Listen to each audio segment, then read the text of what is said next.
Is compost source and texture really a factor in discouraging ants in raised beds?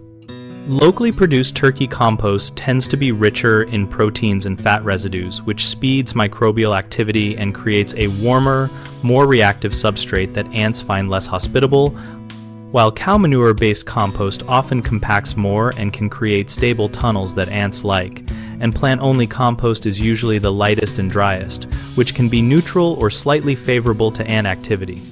For best results, choose compost that is loose, crumbly, and well-aged, so it has no recognizable feedstock pieces. This structure resists stable tunnel formation and reduces dry pockets ants use for nesting.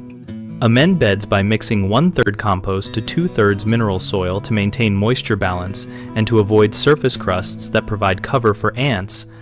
And whenever you add new compost, lightly fork the top 2 inches to disrupt any forming galleries. If you suspect oilier residues in turkey compost, screen it through a 1/4 inch mesh and let it cure for an extra 2 to 4 weeks to avoid hotspots that attract other pests. Use compost as part of an integrated approach. Keep surface mulches shallow, water deeply but infrequently to favor plant roots over surface nesting, and place potted or infill plants so airflow over the bed surface reduces dry microhabitats. When sourcing, ask the producer about feedstock balance and curing time, because longer cured, stable mixes produce the uniform, structureless texture that discourages ant colony establishment. 3 common mistakes are using fresh or insufficiently cured compost because it often contains heat pockets and intact fibers that make stable tunnels for ants, so always cure and screen new batches before incorporation. Another mistake is relying solely on one compost type without checking texture, since even plant-based compost that is compacted can support ants.